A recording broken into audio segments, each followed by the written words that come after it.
Good morning students. मेरे YouTube channel नव्या online classes में आप लोगों का स्वागत है। मैं आज क्लास 9 साइंस का चैप्टर 8 लेकर के आया हूं और उसमें जैसा कि क्वेश्चन दिखाया गया है, ग्राफी विधि से सिद्ध करना है v square is equal to U square plus 2as। ये गति का दूसरा समीकरण है।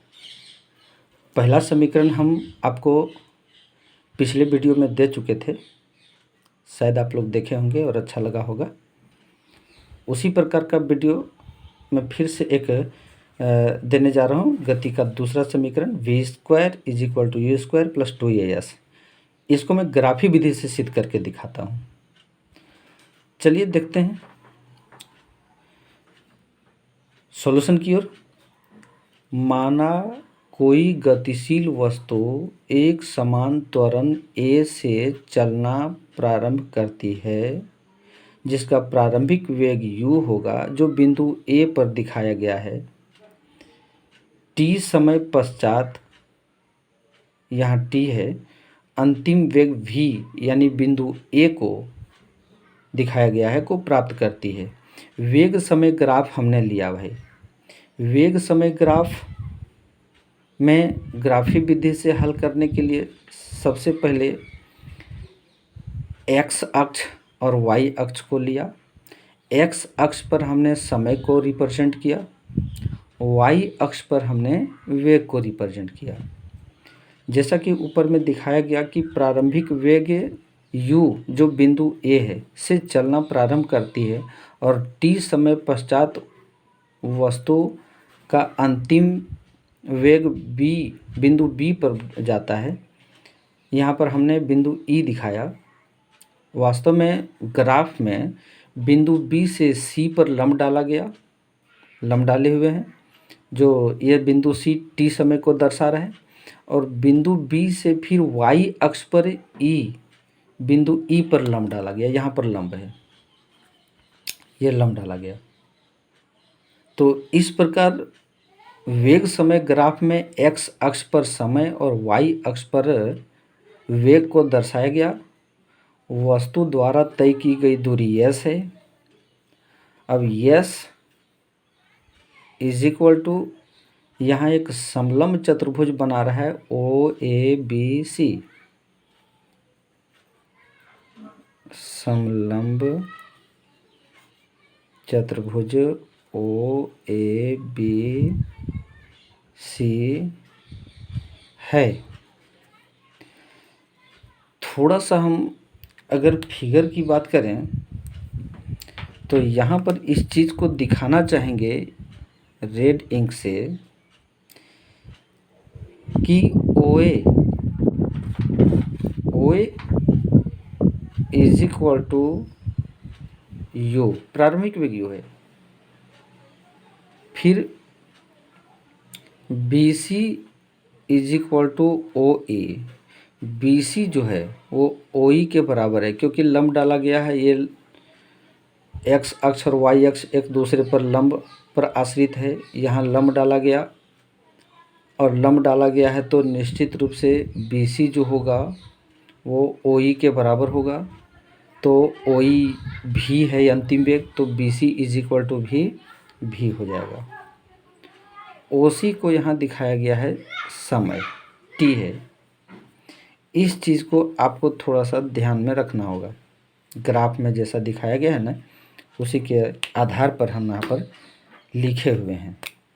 अब है कि तय की गई दूरी s जो समलंब चतुर्भुज OABC को रिप्रेजेंट कर रहा है, दिखा रहा है, तो समलंब चतुर्भुज का क्षेत्रफल को यहाँ पर यूज करना पड़ेगा। तो लिखेंगे समलंब चतुर्भुज OABC का क्षेत्रफल। समलंब चतुर्भुज का क्षेत्रफल आप लोगों को याद होना चाहिए, 1/2 इंटू समांतर भुजाओं का योग इंटू ऊंचाई 1/2 गुने समांतर भुजाओं का योग गुने ऊंचाई S इज इक्वल टू 1/2। जरा इस समलंब चतुर्भुज OABC में बताइए कि समांतर भुजा कौन कौन सा है। समलंब चतुर्भुज किसे कहते हैं? जिस चतुर्भुज की सम्मुख भुजा का कोई एक युग्म समांतर हो।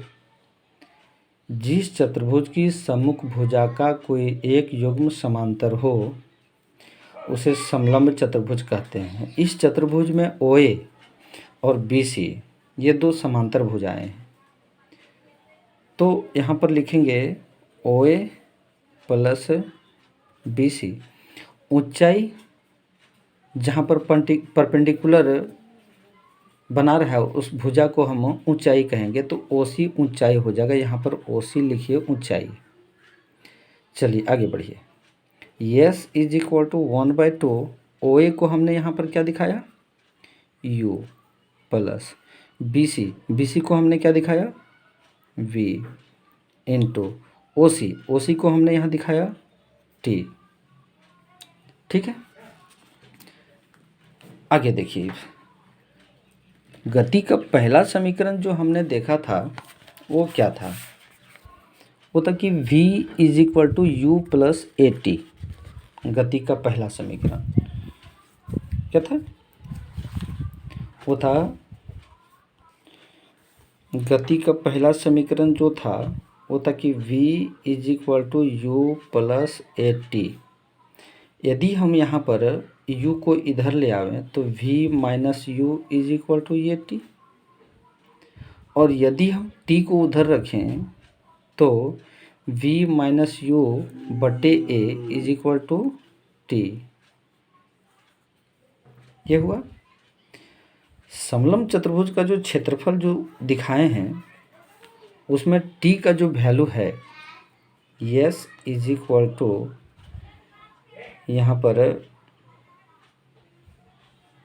1/2 इंटू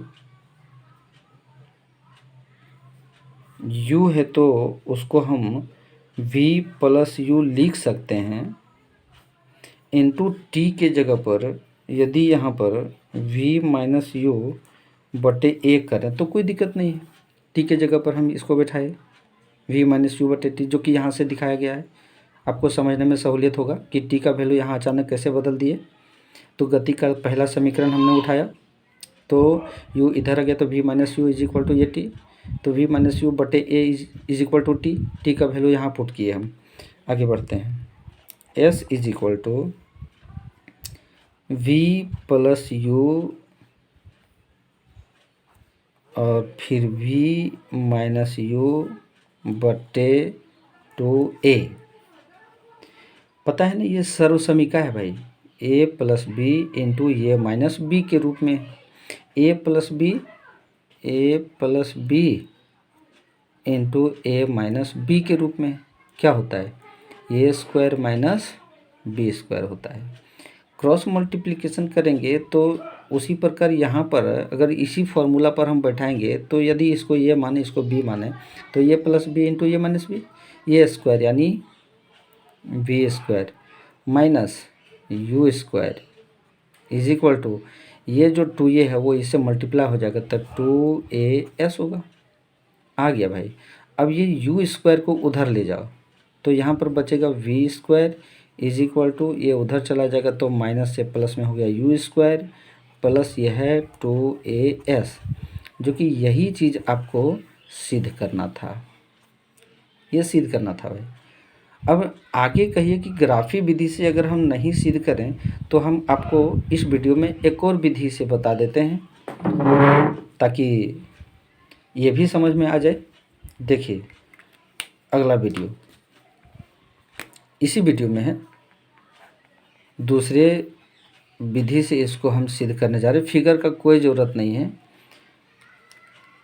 और यहाँ पर हम क्वेश्चन कर सकते हैं कि सीधा सीधा कि सिद्ध करें कि V square is equal to U square plus 2AS। बिना ग्राफ का हम इसको सिद्ध करेंगे और थोड़ा सा यहाँ लिखेंगे एक चीज़ कि माना कोई गतिशील वस्तु प्रारंभिक वेग u से चलना प्रारंभ करती है, जो एक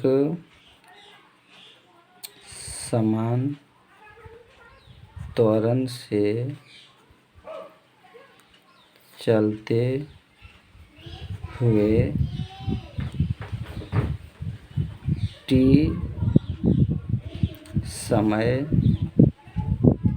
पश्चात अंतिम वेग v को प्राप्त करती है। तय की गई दूरी s है।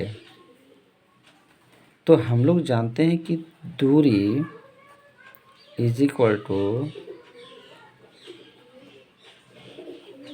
औसत चाल गुने समय। ये पढ़े हैं, दूरी इज इक्वल टू चाल गुने समय, औसत चाल गुने समय, एक ही बात है। दूरी तय किया s, औसत चाल जो है वो है कि v प्लस यू बटे 2 इंटू टी। फिर t का वैल्यू यहाँ से हम देंगे जो कि गति का पहला समीकरण से उठाए थे। So s is equal to v plus you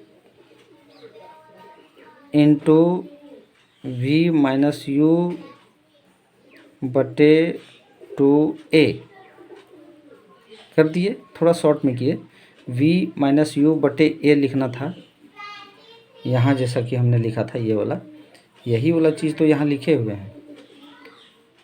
अब a plus B into A minus B, फिर A square minus B square के रूप में यहाँ लिखा हुआ है।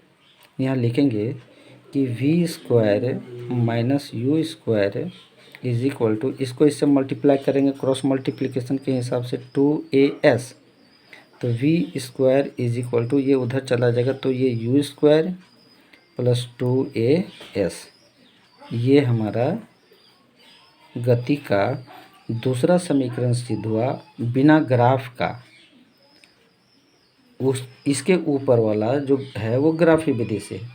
तो जो पसंद है आपको वो आप समझ करके अपना स्टडी करेंगे, और यदि मेरा वीडियो सही लगा तो आपसे आग्रह है, निवेदन है कि इसे सब्सक्राइब करें ताकि लोगों तक पहुंच सके, आपके दोस्तों तक पहुंच सके। इसे लाइक करें और अगले वीडियो का फिर इंतज़ार करें। धन्यवाद स्टूडेंट्स।